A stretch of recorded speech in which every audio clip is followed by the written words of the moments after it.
Saya mengenal Tuhan Yesus tahun 95. Saya dari seberang, tapi saya haji. Waktu saya mengenal Tuhan Yesus, waktu itu saya mau bunuh diri karena saya melakukan banyak dosa. Dan memang yang namanya dosa itu enak kan?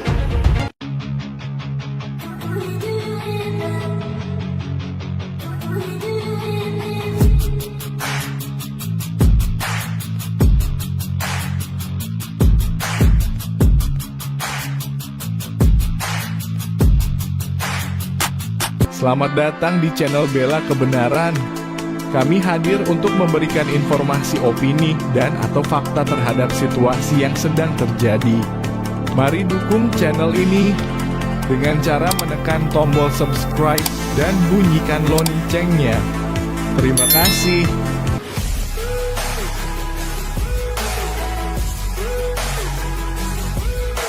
Luar biasa. Iya, hari ini saudara, saya mengambil firman Tuhan dari Mazmur 37 ayat yang kelima. Mazmur 37 ayat yang kelima. Mazmur 37 ayat yang kelima kita baca bersama. Iya, kita baca bersama, yuk. Berdiri, baca bersama 1, 2, 3.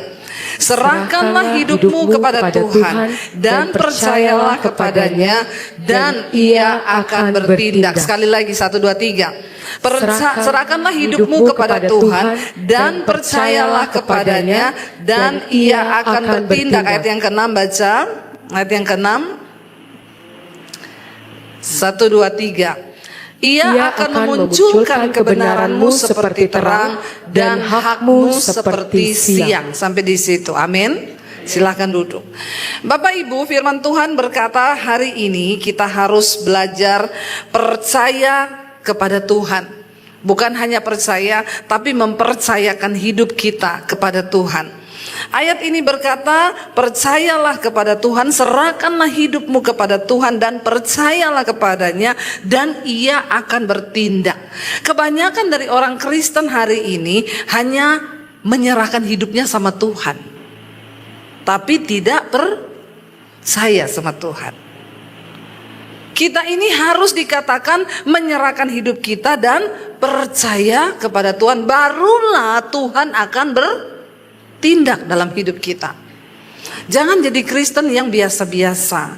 Jangan jadi Kristen yang normal. Ketika kita mau masuk lebih dalam lagi kepada Tuhan, kita mau lebih dalam percaya sama Tuhan, kita akan jadi orang yang bisa melihat ada begitu banyak hal yang Tuhan bisa kerjakan lewat hidup kita. Saya selalu bersaksi, ini saya lihat banyak anak muda di sini.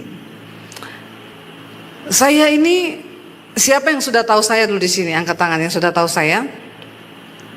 Bertobat banyak belum tahu ya di sini ya.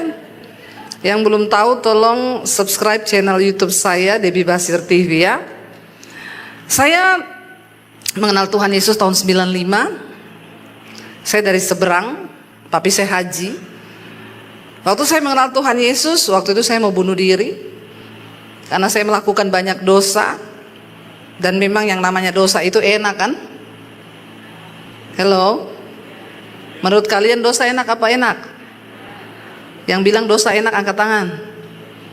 Yang bilang tidak enak angkat tangan. Yang bingung angkat kaki. Semua bingung ini ya. Dosa enak apa enak? Nggak usah pura-pura. Bilang aja dosa itu bertobat kau.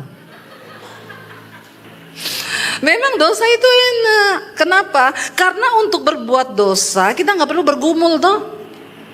Mau marah marah aja, enak toh. Tapi hidup kudus tuh nggak enak.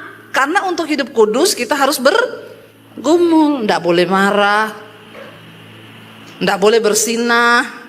Bersinah itu enak nggak?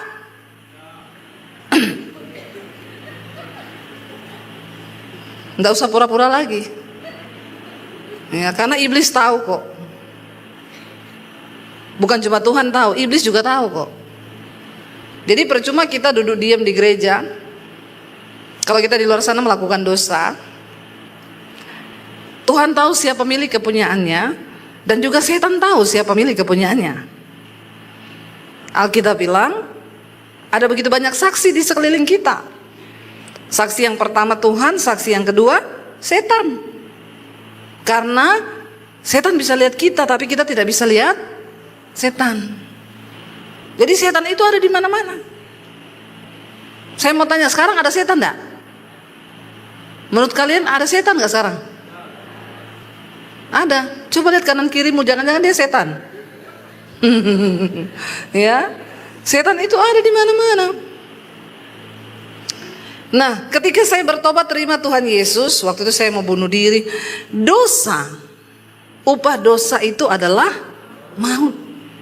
Orang yang hidup dalam dosa pasti mati. Maut bukan cuma mati, binasa. Ya, itu sudah. Nah, ketika saya hidup melakukan dosa, lalu iblis tuduh saya hidupmu udah hancur, masa depanmu hancur, mati aja kau, bunuh diri. Lalu saya pikir iya ya, bunuh diri itu enak, selesai semuanya. Tapi Tuhan mengasihi saya, karena waktu itu saya bilang, Tuhan, sebelum saya mati bunuh diri, saya pengen ketemu Tuhan. Siapa Tuhan itu yang menciptakan saya? Siapapun juga engkau Tuhan, asal kau yang menciptakan saya pengen ketemu dengan engkau. Dan hari itu saya dijamah Tuhan, saya terima Yesus sebagai Tuhan dan Juru Selamat dalam hidup saya. Saya mulai diubahkan Tuhan. Orang yang ketemu dengan Tuhan Yesus secara pribadi, hidupnya pasti berubah. Jadi kalau engkau berkata engkau mengikut Tuhan, tapi hidupmu gak berubah, maaf, kau belum ketemu Tuhan Yesus. Walaupun agamamu Kristen, tapi kau belum ketemu Tuhan. Namamu belum tercatat dalam kitab kehidupan. Karena orang yang ketemu Tuhan, satu ciri utamanya dia berubah. Dulu merokok, sekarang gak merokok. Amin. Ada yang merokok di sini? Nggak usah angkat tangan.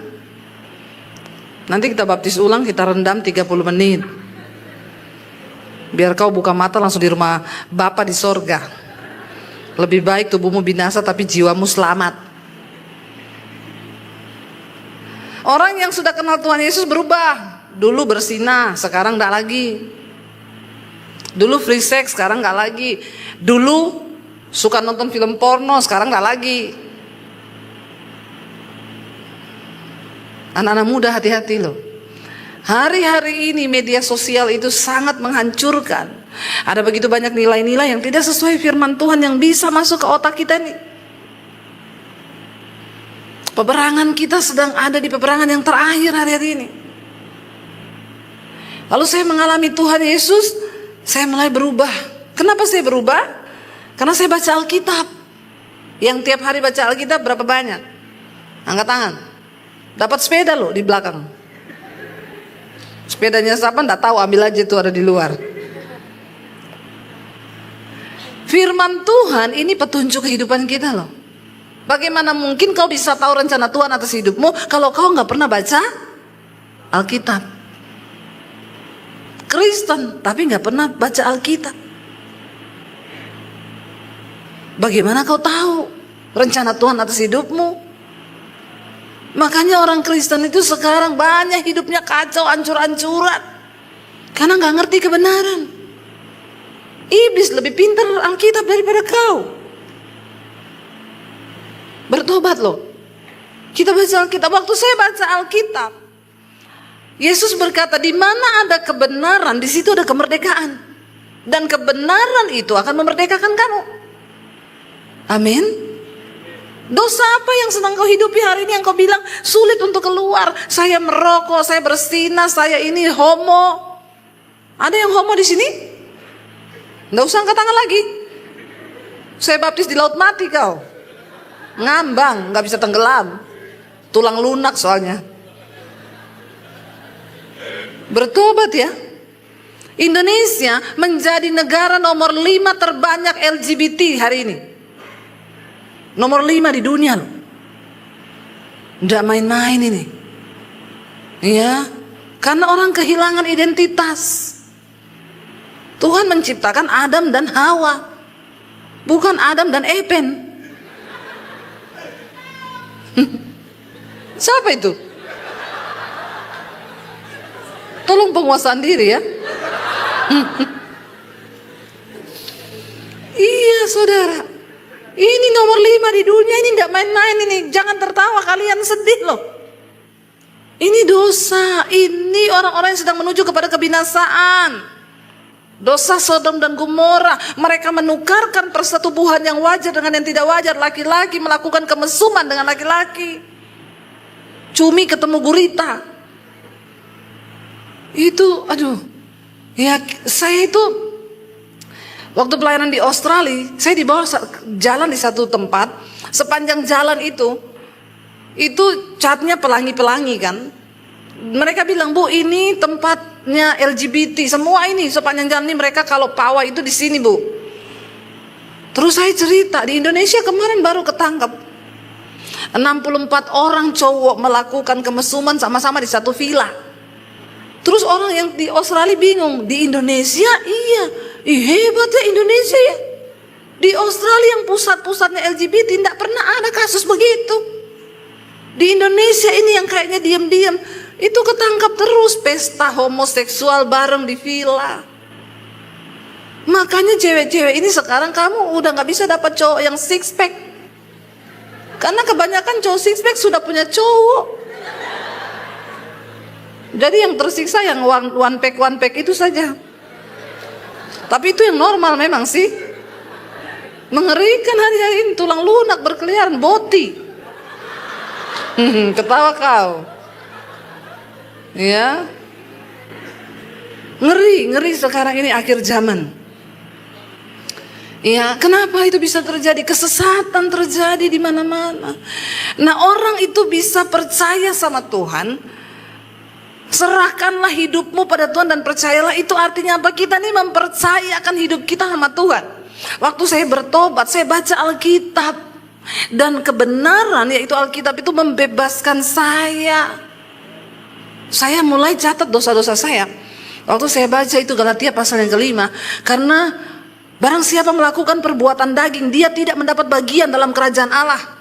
Karena perbuatan daging itu telah nyata: percabulan, kenajisan, hawa nafsu, nafsu jahat, iri hati, kebencian, dendam, amarah, perseteruan, pertikaian, roh pemecah belah. Itu semua ada dalam daging kita. Dan barang siapa melakukan hal-hal itu, dia tidak mendapat bagian dalam kerajaan Allah. Waktu saya lihat itu semua dosa ada dalam diri saya. Ya ampun, berarti saya ini orang yang tidak terdaftar. Kita ini semua, nanti nama-nama kita ini kan yang boleh masuk surga itu yang namanya tercatat di dalam kitab kehidupan. Ya, catat baik-baik ya. Namanya juga kitab kehidupan. Yang dicatat adalah kehidupan. Setiap jam dari hidupmu hari ini itu harus engkau pertanggungjawabkan di hadapan Tuhan kelak. Itu dicatat. Ada namanya Debbie Basir. Dia bertobat tahun 95, menerima Tuhan Yesus. Waktu itu mau bunuh diri. Sejak hari itu dia menyerahkan hidupnya sama Tuhan. Tiap hari dia terus belajar untuk diubahkan, melakukan firman. Ada catatannya. Nah, kalau Tuhan mau catat kisah hidupmu, apa yang dia mau catat? Jangan sampai dicatat ada cowok namanya Epen, dia ini tulang lunak, boti. Lama-lama namamu dihapus dari kitab kehidupan itu. Karena tidak ada yang bagus satupun dari kisah hidupmu. Bertobat loh, bertobat. Bilang kanan kirimu, bertobat kau. Bertobat saudara. Akhirnya saya catat itu buku dosa saya. Saya catat, ya ampun, semua kedagingan ada sama saya. Amarah ini ada. Lalu bagaimana saya berubah? Perubahan hidup itu nggak terjadi begitu saja. Kita harus melekat sama Tuhan, punya niat untuk sungguh-sungguh mau diubahkan. Tuhan, aku ini pemarah loh Tuhan. Alkitab bilang orang pemarah itu tidak masuk surga. Ubahkan aku Tuhan jadi orang sabar. Tuhan, aku ini terikat film porno loh Tuhan. Aku tahu itu dosa Tuhan. Aku mau diubahkan. Begitu caranya. Karena firman Tuhan berkata, berbahagialah orang yang mengakui dosanya dan meninggalkannya. Tapi celakalah orang yang menyembunyikan dosanya. Karena itu akan membawa engkau pada kebinasaan. Akui dosamu. Dan minta ampun sama Tuhan. Setiap hari berusaha untuk hidup menyenangkan Tuhan. Lalu saya mulai berubah saudara. Orang yang mengalami Tuhan secara pribadi, hidupnya pasti berubah. Jangan sampai setan lebih beriman daripada kau. Banyak orang Kristen hanya berhenti di percaya. Makanya kitab Yakobus bilang, engkau percaya hanya ada satu Allah saja, itu baik. Tapi setan juga percaya akan hal itu. Jadi kalau iman kita hanya berhenti di percaya, berarti kita satu level sama siapa? Engkau percaya hanya ada satu Allah saja, itu baik. Tapi setan juga percaya. Berarti kalau engkau level imanmu cuma sampai dipercaya, berarti kau satu level sama? Bilang yang kenceng, sama? Biasa aja. Maksud setan. Ya, saya takut malah setan lebih rohani loh. Banyak ini orang Kristen ini, ya kelihatannya rohani, ternyata rohana. Bertobat saudara ya. Kita harus banyak memberi hidup ini bagi Tuhan. Ayo berubah, ayo mengalami perubahan. Ayo ngakui di hadapan Tuhan. Jangan berhenti di level iman percaya tok. Serahkanlah hidupmu kepada Tuhan dan percayalah kepadanya. Kita perlu menyerahkan seluruh hidup kita, baru belajar untuk percaya sama Tuhan. Maka dikatakan dia akan bertindak. Tuhan gak bisa bertindak kalau engkau cuma percaya. Dia tunggu engkau menyerahkan hidupmu, masa depanmu, jodohmu. Ya, ini yang belum menikah berapa banyak? Tolong angkat tangan yang belum menikah. Kaum jombloers malam ini. Ya, tapi berbahagialah kalau kau belum menikah. Sudah Pak, turun tangannya sudah. Maksudnya dia supaya ada yang melihat toh, siapa tahu kan ketemu jodoh ya. Oh, enggak mau menikah. Oh, mau hidup selibat saja untuk Tuhan Yesus. Ya. Jadi bersyukur kalau kau belum menikah. Enggak apa-apa belum nikah, yang penting happy, amin. Daripada nikah tapi tidak. Emang ada yang begitu? Banyak toh. Makanya ini yang muda-muda, kau bergumul. Mau menikah itu kan jodohmu cuma satu toh, yang terbaik dari Tuhan toh. Jadi kau enggak usah kebanyakan coba-coba, gonta-ganti pacar terus. Nanti ketemunya bukan tulang rusuk, tulang kaki. Kalau dapat tulang kaki sakit enggak? Sakit. Jodoh kita itu cuma satu yang terbaik. Tapi kau harus berdoa, connect sama Tuhan supaya Tuhan kasih tahu rencananya. Saya dulu pertama kali bertobat, saya bilang sama Tuhan, saya tidak mau menikah Tuhan. Saya hanya mau hidup untuk Tuhan saja. Tapi waktu saya berdoa, saya dapat suara Tuhan satu kali. Tuhan bilang, kamu terlalu cantik untuk tidak menikah. Masalah buat lo. Gak usah tepuk tangan. Saya tidak suruh tepuk tangan. Ya. Lalu saya mulai berdoa, Tuhan kalau saya ada jodoh, Tuhan kasih tunjuk di mana jodohku. Ya, aku mau dapat yang terbaik. Karena alasan saya menikah bukan karena umur tua. Aku mau menikah untuk menggenapi rencana Tuhan atas hidupku.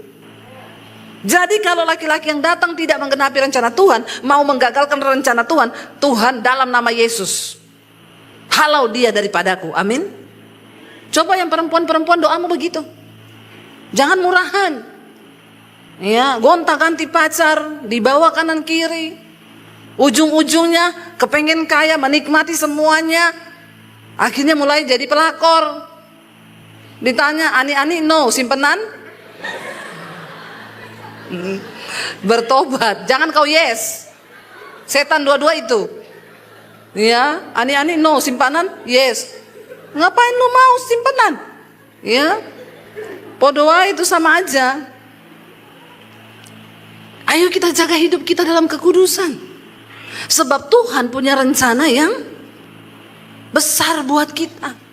Siapa yang bisa menggagalkan rencana Tuhan itu? Ya kita sendiri. Kalau setan memang sudah pasti pengen gagal. Tapi setan tidak akan pernah bisa menggagalkan rencana Tuhan atas hidup kita kalau kita tidak setuju dengan setan. Kita setuju dengan Tuhan. Saya hampir gagal rencana Tuhan.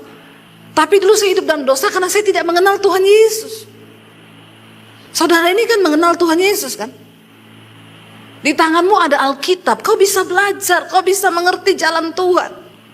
Sayang kalau kau tidak baca Alkitab, dari mana kau tahu rencana Tuhan? Dari mana kau tahu tuntunan hidupmu? Alkitab ini penuntun jalan hidup kita. Lalu saya ketemu Tuhan Yesus. Kalau saya tidak ketemu Tuhan Yesus malam itu dan tidak menyerahkan seluruh hidup saya sama Tuhan, ya hari ini nggak akan ada Debbie Basir yang seperti hari ini. Akhirnya saya percaya Tuhan, hidup saya berubah, keluarga saya bingung lihat saya berubah. Lalu saya mengakui bahwa saya sudah menerima Yesus sebagai Tuhan dan Juru Selamat. Papi saya marah, saya diancam mau dibunuh waktu itu. Tapi akhirnya papi saya bilang, percuma saya bunuh kamu, karena imanmu tidak mati, yang mati cuma tubuhmu. Malam ini saya kasih kamu pilihan, kalau kamu tak percaya Yesus, keluar dari rumah, jangan bawa ijazahmu. Saya melihat kamu keluar dari rumah gak bawa ijazah. Saya melihat Yesusmu kasih makan kamu pakai apa. Pilihan yang berat buat saya. Saya keluar dari rumah malam itu. Kenapa saya keluar dan memilih Tuhan Yesus? Karena saya sudah mengalami Tuhan secara pribadi. Orang yang mengalami Tuhan secara pribadi tidak mungkin meninggalkan Tuhan, entah apapun alasannya, apalagi cuma masalah jodoh. Ya, saya sudah berdoa Bu, minta Paulus, Yohanes, Petrus dikirim, Yakobus, yang datang Zulkifli. Jangan. Ya, mending kau tidak nikah daripada kau tinggalkan Tuhan Yesus. Akhirnya hidup saya berubah. Saya dipulihkan Tuhan. Saya nggak bisa tinggalin Yesus karena Rasul Paulus bilang tidak ada satupun yang bisa memisahkan aku dari Kristus. Ya, ketika kita ini mau bayar harga, percaya sama Tuhan, ada upah bagi orang yang sungguh-sungguh mengasihi Tuhan. Saya tetap bertahan karena saya sudah merasa Tuhan ubahkan saya. Paulus bilang tidak ada satupun yang bisa pisahkan aku dari kasih Kristus. Apakah itu kelaparan, aniaya, ketelanjangan, tidak ada satupun. Karena Yesus, pengenalan akan Kristus Yesus lebih mulia daripada segala-galanya. Dan saya mengalami itu, saya tinggalkan keluarga saya. Saya mulai berubah, saya diusir dari rumah. Saya tinggal di kos-kosan, nyuci baju, nyuci piring anak-anak kos supaya bisa tinggal gratis. Mau cari kerja gak punya ijazah. Saya berdoa, Tuhan, apa yang Tuhan mau dari hidup saya? Saya ini cuma pengen kenal Tuhan Yesus. Tapi kenapa saya begitu susah seperti hari ini? Dan akhirnya Tuhan bawa saya untuk masuk sekolah misi Alkitab. Lalu saya belajar di sana dan akhirnya saya dikirim ke kota Solo dan saya ketemu suami saya di Solo. Tuhan kasih yang terbaik. Ya, nggak usah tentuin gantengnya seperti apa karena Tuhan tuh tahu yang seimbang. Amin. Kadang-kadang orang juga nggak nikah-nikah karena tidak seimbang. Doanya salah. Udah tahu wajahnya SNI, mintanya yang standar USA. Ya pasti kau nggak nikah-nikah kalau begitu. Salah berdoa itu. Kalau muka pas-pasan nggak usah berdoa yang kayak Ari Wibowo, kejauhan. Saya berdoa waktu itu Tuhan yang takut, Tuhan yang menggenapi. Kami berdua ketemu di gereja. Tempat ketemu jodoh paling bagus itu di gereja. Ya, supaya kalau tanya dulu ketemu di mana Bu? Di gereja. Keren ya, so sweet. Dan ketemu di mana dulu? Di angkot. Aduh. Ketemu di mana? Terminal. Lu mau cari istri atau cari preman? Ya, kita ketemu di gereja. Lalu kita menikah. Saya bilang sama suami saya ini nggak cari pacar, saya cari calon suami. Jadi kalau kamu serius, ayo kita nikah. Suami saya bilang, saya ini nggak punya uang, keluarga saya lagi bangkrut, papanya pengusaha tapi bangkrut. Saya bilang, emang siapa bilang nikah itu butuh uang? Pernikahan yang terpenting itu pemberkatan, bukan resepsinya. Banyak orang utang untuk resepsi. Habis pesta, stres, bayar utang. Jangan memaksakan diri melampaui, itu akan bikin hidupmu susah. Seringkali orang Kristen itu masuk dalam persoalan karena dia sendiri yang mencobai Tuhan. Saya bilang sama suami saya, kalau kamu gak ada duit, gak usah. Kita yang penting pemberkatan di gereja didoakan. Makan aja sama sesama pengerja, yang penting ada yang tahu. Tapi Tuhan kasih yang terbaik. Ada orang akhirnya biayai kami menikah di gedung besar di tengah kota. Lalu kami mulai melayani Tuhan sampai hari ini. Saya punya 3 orang anak, yang besar sekarang umur 24, 22 dan 20, yang paling kecil masih kuliah yang kecil. Saya melihat bagaimana Tuhan bekerja, bagaimana Tuhan berkarya. Dan ketika pandemi, saudara, secara manusia, ya itu tadi, apa yang bisa saya lakukan dengan tanpa ijazah? Bahkan mungkin untuk lamar pekerjaan di gereja ini kan pasti ditanya ijazahnya apa kan? Nah, apa yang bisa terjadi buat saya kalau saya itu nggak punya ijazah? Tapi hari ini saya mau bilang, Tuhan melakukan banyak perkara besar lewat kehidupan kami berdua dalam pernikahan. Karena dari awal saya menikah untuk menggenapi rencana Tuhan. Ya makanya Tuhan itu pilih saya jadi YouTuber, karena nggak ada ijazah saya. YouTuber tuh nggak butuh ijazah. Ketika tahun 2018 saya berdoa, Tuhan mau bawa kemana pelayanan kami. Lalu saya dapat suara Tuhan, ngomong-ngomong, saudara masih percaya nggak kalau Tuhan itu bisa bicara? Tuhan itu bisa bicara loh. Dia hidup dan dia selalu mau membagikan semua rencananya atas hidup kita. Jadi kalau kita nggak bisa dengar Tuhan bicara, yang salah itu kita. Tuhan masih bicara seperti halnya dia bicara kepada nabi-nabi zaman dulu. Dia bicara kepada hamba-hambanya. Dan dia punya rencana yang spesifik atas kita pribadi-pribadi. Yang itu kita gak bisa wakilkan orang lain berdoa. Ya, selalu datang sama pendeta, Pak doakan dong untuk apa? Untuk rencana Tuhan dalam hidupku.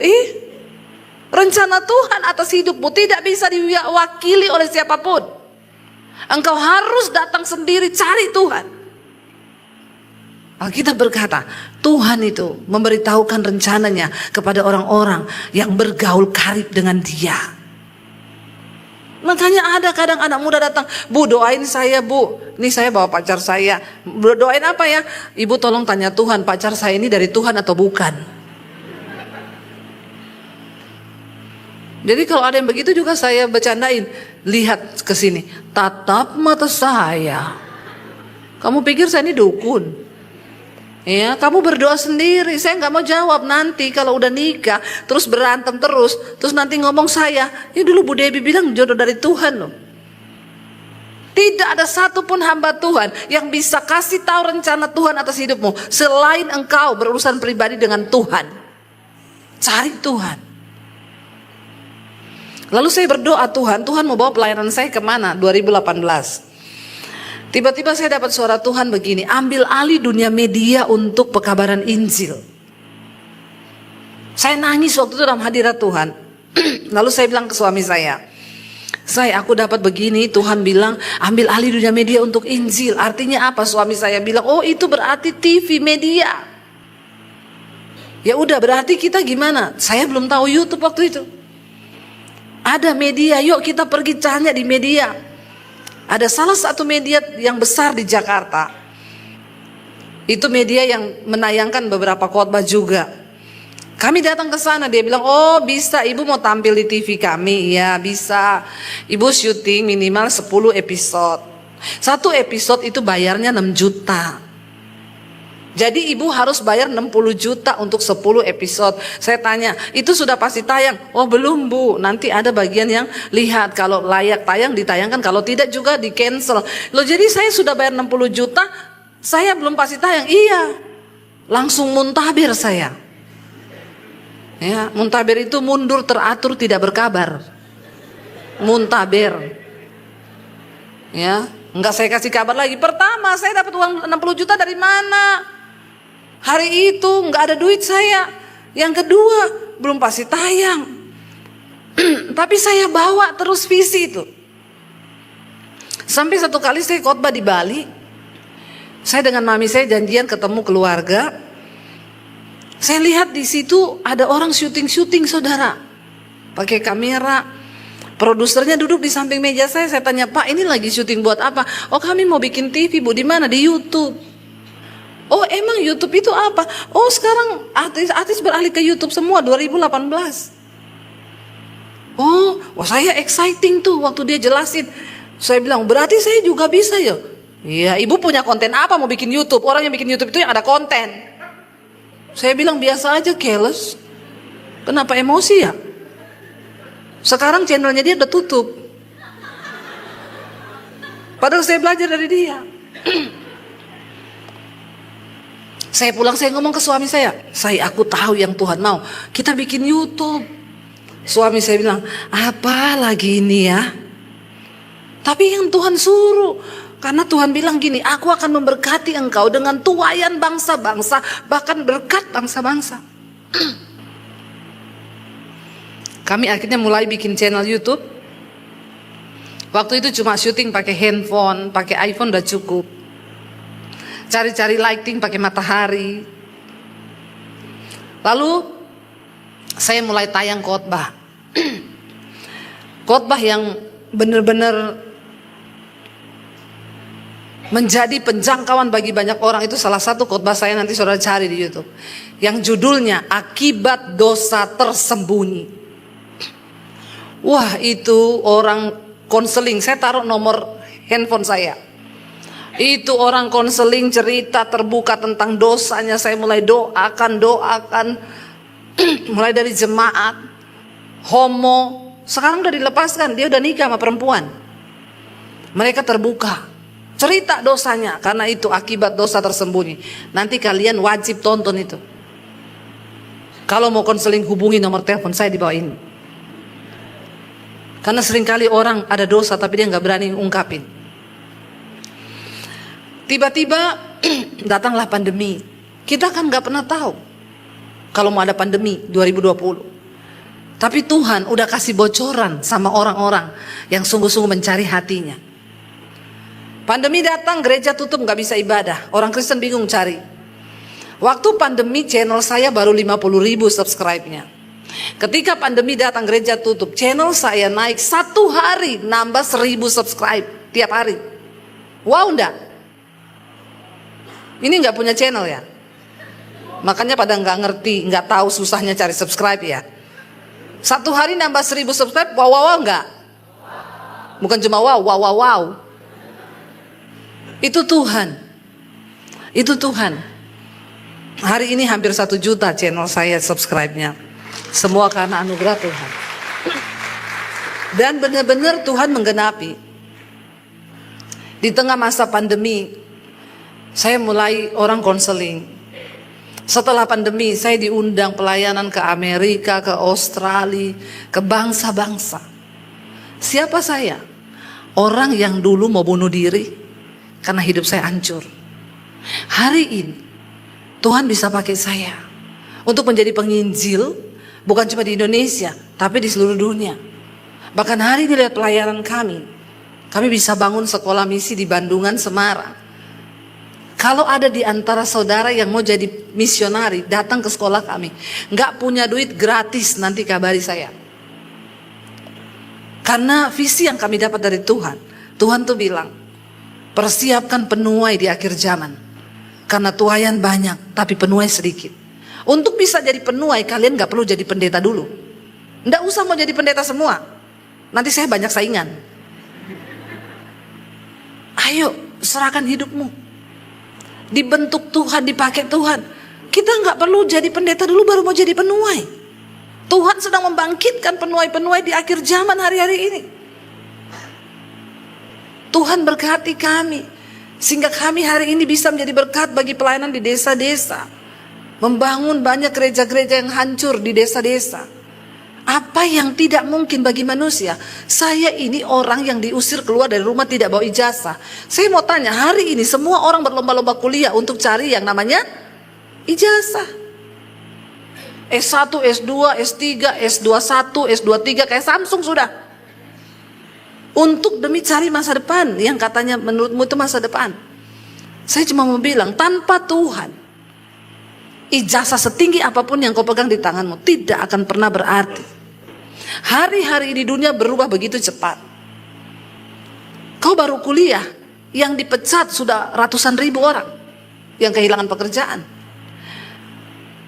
AI Itu Hollywood bikin film udah nggak pakai orang, pakai AI. Bahkan dia punya profil Instagram. Itu bukan manusia nyata.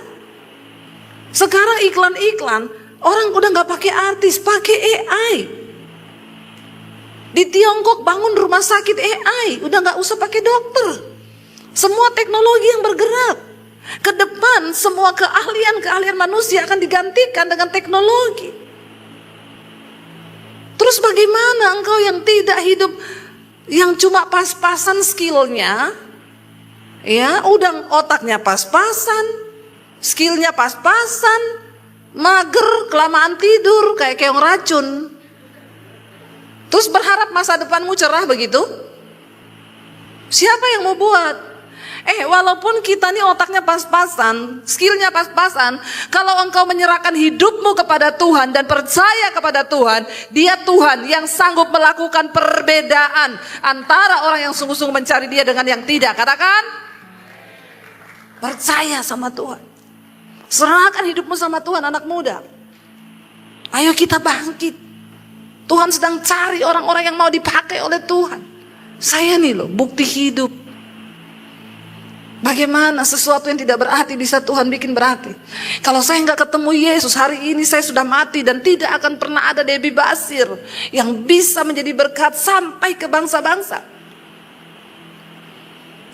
Saya nggak lebih pintar dari saudara, saya nggak lebih hebat dari saudara. Cuma bedanya saya mau cari Tuhan hari itu. Saya bilang, Tuhan, sebelum saya mati bunuh diri, saya pengen ketemu Tuhan. Saya pengen ketemu Tuhan yang katanya menciptakan saya. Saya cuma mau tanya, ngapain kau kurang kerjaan ciptakan saya ke dunia? Cuma untuk saya bikin dosa dan saya akhirnya mau bunuh diri cuma untuk itu. Tapi waktu saya ketemu Tuhan, Dia ubahkan semuanya. Paradigma saya berubah, hidup saya berubah, cara pandang saya berubah. Saya mulai mengejar rencana Tuhan atas hidup saya. Dan ketika saya ketemu rencana Tuhan, saya melihat, wow, apa yang Tuhan buat. Hari ini firman Tuhan berkata, serahkanlah hidupmu kepada Tuhan dan percayalah kepadanya, dan Ia akan bertindak. Ia akan memunculkan kebenaranmu seperti terang dan hakmu seperti siang. Tidak ada yang bisa merebut hak hidupmu dari Tuhan. Hari ini saya nggak peduli apapun yang sedang saudara alami.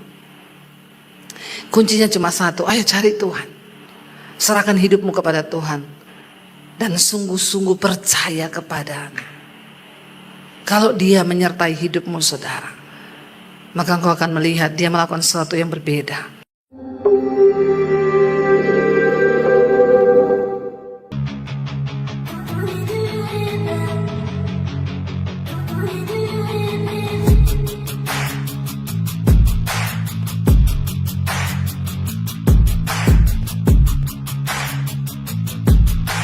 Terima kasih sahabat sudah menyaksikan tayangan kami hari ini.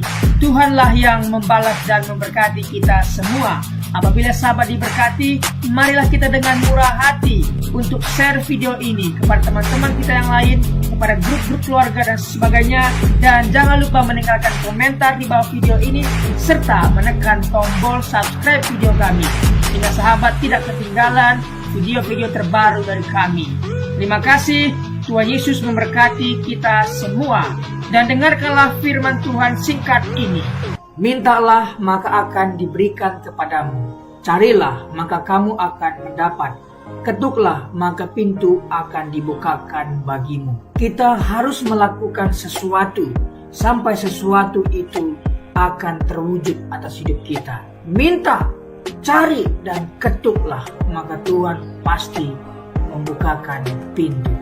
Lukas 18 ayat 1. Yesus mengatakan suatu perumpamaan kepada mereka untuk menegaskan bahwa mereka harus selalu berdoa dengan tidak jemu-jemu. Kita berdoa dengan tidak jemu-jemu. Terus minta maka pasti akan diberikan. Tuhan Yesus berkata, karena itu aku berkata kepadamu, apa saja yang engkau inginkan ketika engkau berdoa, percayalah bahwa engkau telah menerimanya dan engkau akan memilikinya. Amini ayat firman Tuhan ini, bahwa Tuhan pasti memberikan segala sesuatu yang kita butuhkan. Semoga Allah, sumber pengharapan, memenuhi kamu dengan segala sukacita dan damai sejahtera dalam iman kamu, supaya oleh kekuatan Roh Kudus kamu berlimpah-limpah dalam pengharapan. Terima kasih.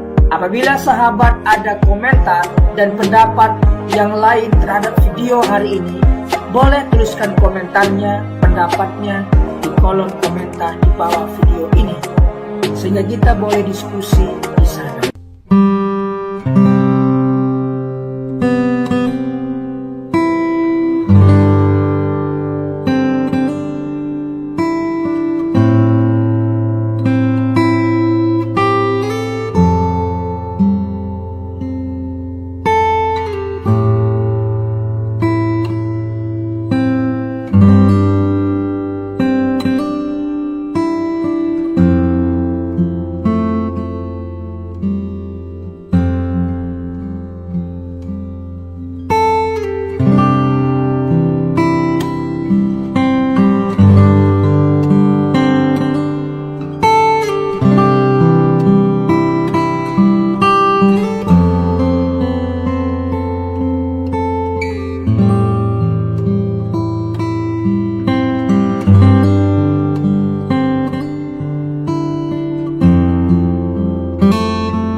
Thank you.